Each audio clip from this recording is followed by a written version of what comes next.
मोदीजी ज्या वेळेला तुमच्या गुजरातमध्ये सार्वजनिक चिता पेटल्या जात होत्या, तुमच्याच काळातल्या तुमचंच उत्तर प्रदेशमधलं सरकार आहे, त्या सरकारमध्ये गंगेमध्ये प्रेत बेवारशासारखी फेकून दिली जात होती, तेव्हा मी आणि माझं महाविकास आघाडीचे सगळे सोबती एकाही शवाची आम्ही कुठेही विटंबना होऊ न देता त्याला जेवढं काही करता येणं शक्य असेल ते सगळे संस्कार करून आम्ही दहन करत होतो किंवा दफन करत होतो.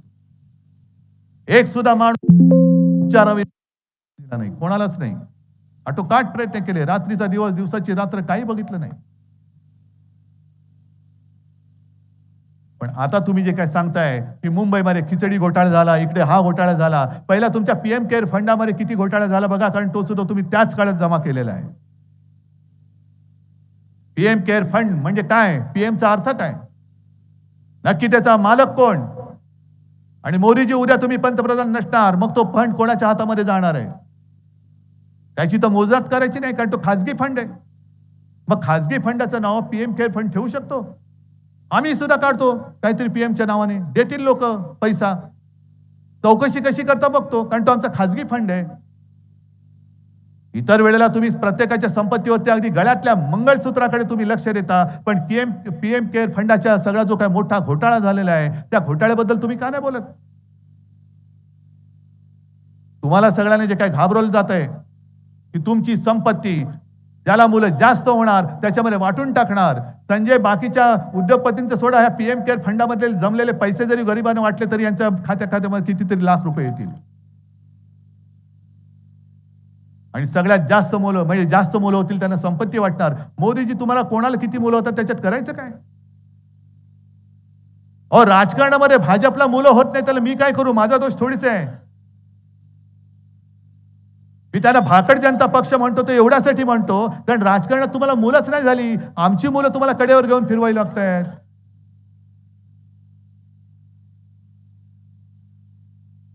पण तुम्ही नेता तेवढी घेऊन जा, आमच्याकडे मुलांची कमतरता नाही, आमच्याकडे मुलं होतच असतात. उलट घेऊन जाल तेवढी बरी, नवीन मुलं आणखीन तयार होत आहेत, कारण हा निसर्गाचा नियम आहे. निसर्गाचा नियम आहे, ही पानं सुद्धा झडलेली पानं ही झडलीच पाहिजेत, ती झडल्यानंतरच पुन्हा त्या फांदीवरती अंकुर फुटतात. तसे अंकुर माझे आता फोफावून वर आलेले आहेत, अंकुर फोफावून वर आलेले आहेत. अरे तुम्ही काय तोडाल, फुलं तोडाल, पानं तोडाल, पण माझ्या शिवसेनेची मुळं जी खालपर्यंत घुसलेत ती तुम्हाला उपटता येणार नाही, अजिबात नाही. तुमची 52 काय 152 कुळं उतरले तरी तुम्हाला ही मुळं उपटून नाही टाकता येणार. आणि ही लढाई ही गद्दारीच्या विरुद्ध तर आहेच, पण वचननामा म्हणून मी जे काय वचन तुम्हाला दिलेले आहे जास्त नाही दिले मी, कारण राजन तुमचा तो कार्य अहवाल आहे ना तो नुसता दाखवा, आणि हा नुसता गद्दाराच्या छातीवर ठेवला ना तरी त्याच्यामध्ये तो पुन्हा उठणार नाही. केवढा तो एवढा जाड जूड आणि जड आहे, दाखवा जरा, हे मलाच नाही उचलता येणार. हा आमचा कार्यसम्राट खासदार निष्ठावान आहे, याच्या बरोबरीला येऊ शकतात. अरे 10 वर्षात मी तर सोडून द्या, राजांच्या कामाची तुलना मोदींनी करून दाखवावी. पंतप्रधान म्हणून मोदींनी केलेली कामं आणि 10 वर्षात माझ्या राजांनी केलेली कामं. ही लोक काय भाड्याने आणलेली लोक नाही आहेत.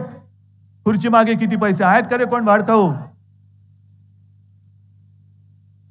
कोणीच नाहीये. आणि म्हणून मी जी काय वचनं दिलेली आहेत, पहिलं वचन, माझ्या महाराष्ट्राची होणारी लूट मी थांबवल्याशिवाय राहणार नाही. कारण यांनी माझं आपलं सरकार का पाडलं, गद्दारी करून का पाडलं? कारण जोपर्यंत मी मुख्यमंत्री होतो तोपर्यंत यांची महाराष्ट्राकडे वाकड्या नजरांनी पाहण्याची हिंमत नव्हती. जर पाहिलं असतं तर डोळे काढून मी हातात दिले असते. म्हणून यांनी गद्दारी करून सरकार पाडलं आणि महाराष्ट्रातले सगळे उद्योगधंदे पळवायला लागले. इथे आपलं कोविड केअर सेंटर केलं होतं, ज्याच्यात हजारो लाखो लोकांचे जीव वाचले. सरकार बदलल्याबरोबर ते पाडलं आणि ती जागा तत्काळ बुलेट ट्रेनच्या घशात घालून टाकली. अहमदाबाद मुंबई, अहमदाबाद मुंबई, किती लोक जाणार आहेत अहमदाबाद मुंबईमध्ये? आपलं वित्तीय केंद्र हे गुजरातला पळून नेलं. हे केंद्र मी पुन्हा नव्याने महाराष्ट्रामध्ये उभं करून दाखवेन. अगदी प्रत्येक गावात नाही तरी जिल्ह्यामध्ये, तालुक्याच्या ठिकाणी जे माझे तरुण तरुणी शिकलेत, पण नोकरीचा पत्ता नाही. त्यांना तिथल्या तिथे रोजगार देण्याचा आम्ही प्रयत्न करतोय. नक्की करून दाखवणार. आणि दुसरं म्हणजे सगळ्यात महत्वाचं म्हणजे कर दहशतवाद. इथे शेतकरी तसे नसतील, व्यापारी कदाचित असतील. त्या व्यापाऱ्यांना जीएसटीचा त्रास किती आहे? जरा एक कुठेतरी काही चूक झाली की सरळ उचलून तुरुंगात. म्हणजे भ्रष्टाचार करतायत त्यांना क्लीन चिट. 70,000 कोटीचा घोटाळा क्लीन चिट आणि उपमुख्यमंत्री. विमान घोटाळा क्लीन चिट आणि पुन्हा राज्यसभा. आदर्श घोटाळा राज्यसभा. म्हणजे मी आता साधारणतः हिशोब लावतोय, 70,000 कोटीचा घोटाळा केलेला उपमुख्यमंत्री, तर मुख्यमंत्र्याचा घोटाळा किती असेल? मुख्यमंत्र्याचा घोटाळा किती असेल? भ्रष्टाचारी ते तुका मेळवावा, भाजपा पक्ष वाढवावा, अशी यांची चालवली आहे. आणि नवीन काही ज्या गोष्टी आहेत, जसं महाराष्ट्राला नेहमी शूरांचा अभिमान असतो. शूरामी वंदिले. भाजप म्हणते चोरामी वंदिले. मैं अकेला सब पे भारी, आजूबाजूला भ्रष्टाचारी. ही अशी घाणेरडी आता लोक नकोयत आपल्याला. जीएसटी मध्ये सुद्धा आपण ती पद्धत आहे त्या पद्धतीमध्ये आमूलाग्र बदल करू आणि जीवन सुसह्य होईल. आणि तुम्ही सगळे नागरिक आहात. फक्त कर भरण्यासाठी तुमचा जन्म नाही झालेला. कर भरल्यानंतर तुम्हाला सुविधा मिळाल्या पाहिजेत.